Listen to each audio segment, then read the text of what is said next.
আল্লাহ আল্লাহ। তুই মরিল সঙ্গের সাথী, তুই মরিল সঙ্গের সাথী, পাইবে না একজন পাগল মন, একবার ভাবলে না রে তোর হইব রে মরণ। মারহাবা আল্লাহ আল্লাহ। মনরে হঠাৎ একদিন আজরাইলে পাশে দিবে তোমার গলে, শেষ করিবে সাদ জীবন মনরে। মারহাবা আল্লাহ আল্লাহ আল্লাহ আল্লাহ। লা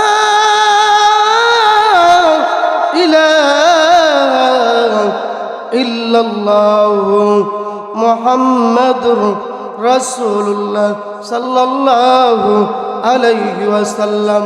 সকলেই জবান খুলে মহব্বতে বলেন আল্লাহু আকবার। আরো মায়ের সুরে বলেন ইয়া রাসূলুল্লাহ। আমরা আউলিয়ার দরবারে আসলাম, সকলেই আউলিয়ার প্রেম নিয়ে মহব্বতে বলি ইয়া ওলি আল্লাহ। বন্ধুরা বাবারা, একদিন এই পৃথিবীর বুকে আপনি ছিলেন না, আমি ছিলাম না। আল্লাহ রাব্বুল আলামিন আপনাকে আমাকে এত দয়া করে মায়া করে মহব্বত করে বানাইছেন। মহান রব্বে কারিমের উদ্দেশ্য আছে না না? আমার মহান রব্বে কারিম এমনি এমনি বানাই না, এমনি এমনি পৃথিবীর বুকে মানুষ সৃষ্টি করেন না। উদ্দেশ্য হলো আমার বান্দারা আমি মহান রব্বে কারিমের গোলামি করব। আল্লাহ রাব্বুল আলামিন কোরআনুল কারিমের মধ্যে বলেন বিসমিল্লাহির রহমানির রহিম।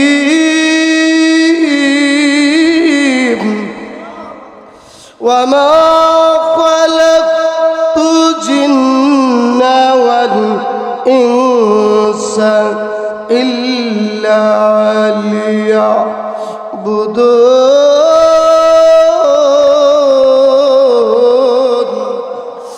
আমার বান্দারা মহান রব্বে কারীম বলেন আমার বান্দারা আমার গোলামি করবে। ও বন্ধুরি, যেহেতু সময় সংকীর্ণ, সংকীর্ত সময়ের মধ্যে আলোচনা খুব গভীর আলোচনার মধ্যে ঢুকে যাচ্ছি। বন্ধুরা বাবারা, আমার আল্লাহ রাব্বুল আলামিন কোরআনুল কারীমের মধ্যে বলেছেন ইয়া আইয়ুহাল্লাযীনা আমানু দুখুলু ফিস-সিলমি কাফা ওয়া লা তাত্তাবিউ খুতুওয়াতিশ শাইতান ইন্নাহু লাকুম আদুউম মুবিন। হে আমার ঈমানদারগণ, হে বিশ্বাসীগণ, ইয়া আইয়ুহাল্লাযীনা আমানু, হে ঈমানদারগণ, উদখুলু তোমরা প্রবেশ করো ফিস-সিলমি কাফা, উদখুলু ফিস-সিলমি কাফা, তোমরা পূর্ণাঙ্গভাবে ইসলামের মধ্যে প্রবেশ করো। কেমনভাবে ইসলামের মধ্যে প্রবেশ করবেন?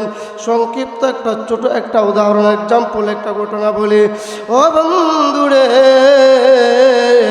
হযরত দাউদ আলাইহিস সালাতু ওয়াস সালামের জমানার মধ্যে জালেম একজন বাদশা ছিলেন।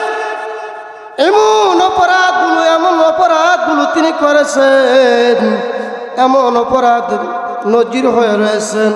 দাউদ আলাইহিস সালামের জমানার মধ্যে বাদশার হুকুম অমান্য করে যদি কোনো মানুষ চলতো, ওই মানুষটাকে তিনি জব করে দিতেন।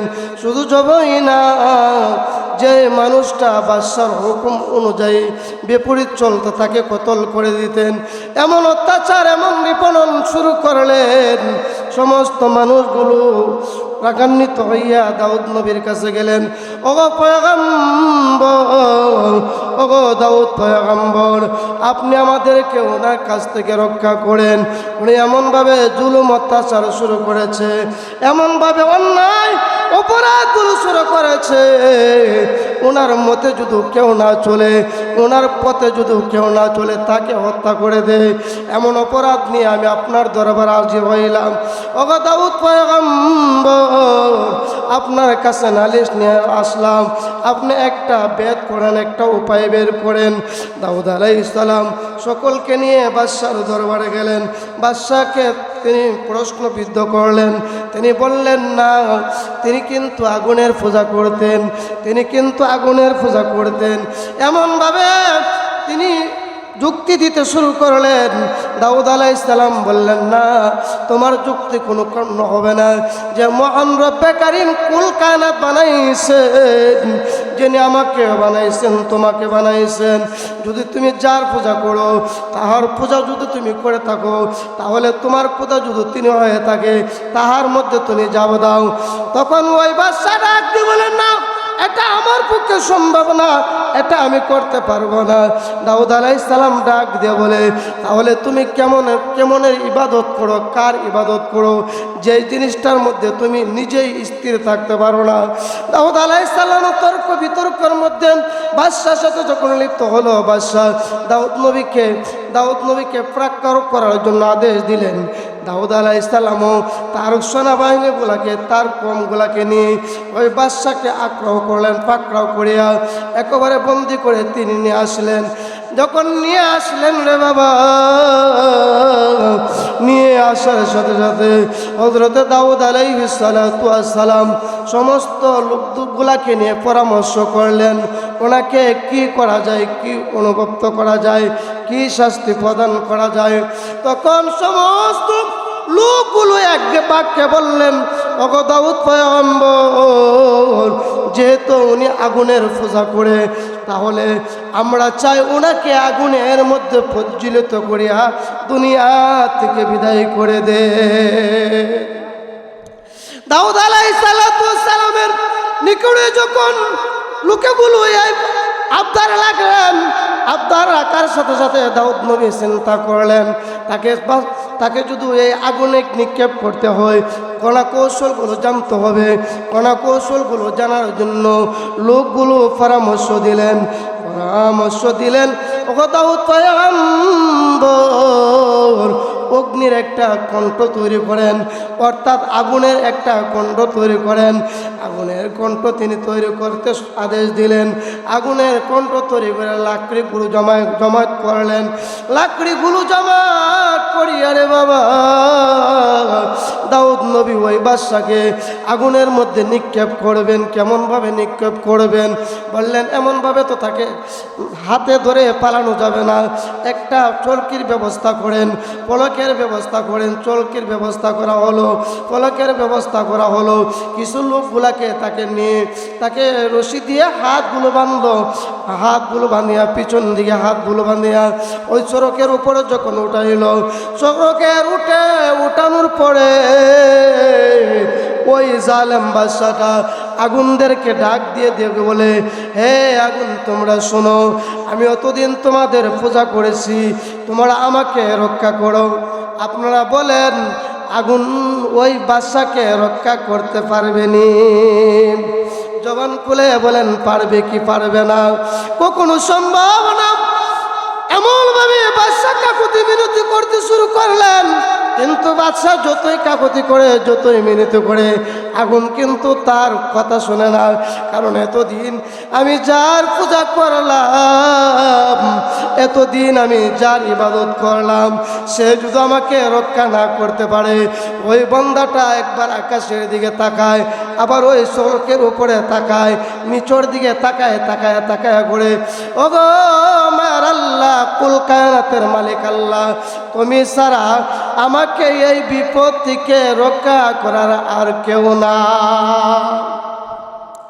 ওই বান্দাটা এমন ভাবে কান্না শুরু করে দিলেন আর আল্লাহকে ডাকতে শুরু করলেন, ওগো আল্লাহ, আমার জীবন সারা জীবন বিফলে কাটাইয়া দিলাম, সারা জীবনটা আমি তোমার নাফরমানি করে কাটাইয়া দিলাম। এই জন্য বলে, সোনার জীবন বিফলে গয় আমার সাদের জীবন বিফলে, ও মুর্শিদ আপনায় না পাইলে আমরা তো ডাকি না গো মুর্শিদ, ডাকে দি আমরা প্রাণে। ও মুর্শিদ ডাকি যে তো মারে, আমার সাদের জীবন বিপলে গয়, আমার সোনার জীবন বিপলে। ও মুর্শিদ আপনায় না পাইলে হু আল্লাহ আল্লাহ আল্লাহ আল্লাহ। আমার সাদের জীবন বিপলে গয়, আমার সোনার জীবন বিপলে। ও মুর্শিদ আপনায় না পাইলে আমরা তো ডাকি না গো আজিজ ডাকে আমরা প্রাণে। আমরা তো ডাকি না গো আজিজ ডাকে দি আমরা প্রাণে। ও মুর্শিদ ডাকি যে আপনাকে, সাদের জীবন বিপলে গয়, আমার সোনার জীবন বিপলে।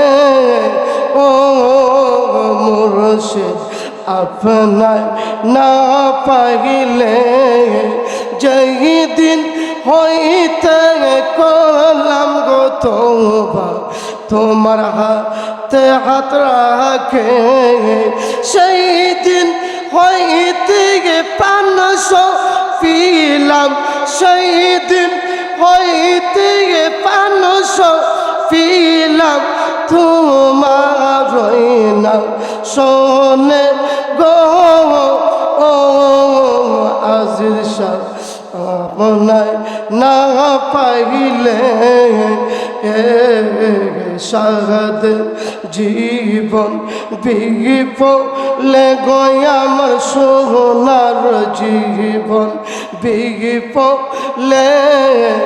ও আজিজ শাহ আপনায় না পাইলে।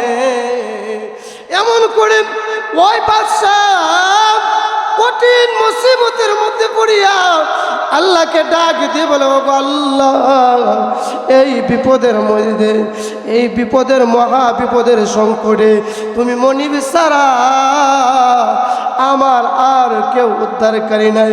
ও আল্লাহ তোমার উপর ঈমান আল্লাহ, তুমি যে তুমি যে তুমি ছাড়া আর কেউ নাই। ওই বাদশা এই চুলির মধ্যে বসিয়া, চুরির মধ্যে দাঁড়ায়া, অর্থাৎ এমন মহা সংকটের মধ্যে পড়িয়া আল্লাহর নামে কান্না করে আমার রব্বে কারিম ডাক দিয়ে বলে, জিবরাইল, ও জিবরাইল আমার বান্দা আমি মহান রব্বে কারিমের উপর ঈমান এনেছে, আমি মহান রব্বের কারিমের প্রতি তাওয়াক্কুল করেছে। আমার বন্ধু ঈসা রুহুল্লাহর কালমা জবান দ্বারা উচ্চারণ করেছে, কালমা মুবারক পড়েছে, ঈসা নবীর উপর ঈমান এনেছে। ও জিবরাইল তুমি যাও যাও, শরীর থেকে জাহান্নামে অর্থাৎ আগুনের মধ্যে নিক্ষেপ করার আগে আগে তুমি আমার বান্দাকে তুমি রক্ষা করো। মুহূর্তের মধ্যে ওই বান্দাকে যখন শরীর থেকে জমিনের মধ্যে অর্থাৎ আগুনের মধ্যে নিক্ষেপ করার জন্য শরীরটা ঘুরাইলো, ঘুরাইতে দেরি হলো। আল্লাহ কুদরত বোঝা যায় না রে বাবা। মুহূর্তের মধ্যে আল্লাহর প্রিয় ফেরেশতা হযরত জিবরাইল আলাইহিস সালাতু ওয়াস সালাম ওনার নুরানি পাকা মুবারক দিয়া বান্দাটাকে মুহূর্তের মধ্যে রক্ষা করে নিল। তোমার মতো দয়ার সাগর আর তো কেউ নাই, বলেন তোমার মতো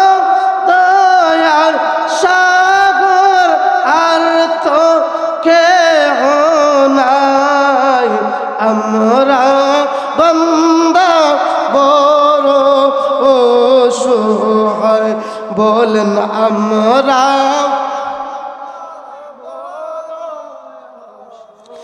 আমরা যত গুনাহ করছি মাওলা গুনার সীমা নাই বলেন আমরা যত গুনাহ করছি মাওলা গুনার সীমা নাই আমরা বান্দা বড় অসহায় বলেন আমরা বান্দা মায়া যদি লাগে গো মৌলা নাও না মদিনায় বলেন মায়া যদি লাগে গো মৌলা নাও না মদিনায় রোজায় যাইতে এই পাগল দে এই মনে যে চাই আমরা বান্দা বড় অসহায় বলেন আমরা বান্দা অসহায় তোমার মতো দয়ার সাগর আর তো কেহ নাই আমরা বান্দা বড় অসহায় বন্ধুরা রে আমার ও আশিকিন জাকিরিন মুহিব্বিন ভাই বাবারা এমনি করে জিবরাইল আলাইহিস সালাতু ওয়াস সালাম যে মুহূর্তে বান্দাটাকে রক্ষা করলেন বাদশাকে এই জালেম বাদশাকে মুহূর্তের মধ্যে জাহান্নামের বিড়ি থেকে রক্ষা করলেন জালেম বাদশা ওই নদীর অর্থাৎ সমুদ্রের যে নক্ষণ রয়েছে জাহান্নামের অর্থাৎ আগুনের যে অগ্নিকণ্ঠ রয়েছে ওনার নিকটে দাঁড়ায়া ওনার পাশে দাঁড়ায়া কালিমা শরীফ পড়তে শুরু করলেন ইসারুল্লাহর কালিমা যখন হযরতে দাউদ আলাইহিস সালামের নামে যখন কালিমা শরীফ পড়লেন দাউদ নবীর কাছে তাকে ধরিয়া আবার দাউদ নবীর কাছে নেওয়া হলো দাউদ নবীর কাছে নেওয়ার পরে ওই বান্দাটা চোখের পানিগুলো ছেড়ে ছেড়ে আবার কালিমাটা ওনাকে শোনাইলেন দাউদ নবীকে যখন শোনাইলেন আল্লাহ রাব্বুল আলামিন আবার জিবরাইলকে পাঠাইলেন জিবরাইল ও জিবরাইল তুমি আমার এই মুহূর্তে আমার দাউদ পয়গম্বরকে জানায়া দাও ওই বান্দা যেমন ভাবে আমি মহান রব্বে কারিমের দরবারে তওবা করেছে যেইভাবে আমি মহান রব্বে কারিমের দরবারে ক্ষমা চেয়েছে আমি মহান রব্বে কারিম শুধু তাকে ক্ষমা করি নাই ওই বান্দার ক্ষমার খাতিরে এই কওমের মধ্যে যতগুলো অপরাধী রয়েছে যতগুলো মানুষ অপরাধ করেছে আমি মহান রব্বে কারিম ওই বান্দার খাতিরে ওই বান্দার রহমতের খাতিরে আমি মহান রব্বে কারিমের এসকের দরিয়ার মধ্যে জুস এসে গেছে ওই বান্দার খাতিরে এই বান্দাকে উসিলা করিয়া আমি মহান রব্বে কারিম গোটা কমবাসীকে ক্ষমা করে দিলাম এই বান্দাকে শুধু ক্ষমা করি নাই গোটা কমকে ক্ষমা করে দিছি গোটা জাতিগুলাকে ক্ষমা করে দিছি যে মাত্র এই এলহামটা আসলো এরকম যখন আসলো এই সুসংবাদটা যখন শোনাইলেন শোনানোর সাথে সাথে হযরত দাউদ আলাইহিস সালাতু ওয়াস সালাম আকাশের দিকে তাকাইলেন আবার ওই বান্দার চেহারার দিকে তাকাইলেন দেখেন গো ওই বান্দার চেহারার মধ্যে নুরানি ঝলক মলক করতেছে যেহেতু আলোচনার সময় কম আমার আলোচনা এখানে শেষ করে দিলাম।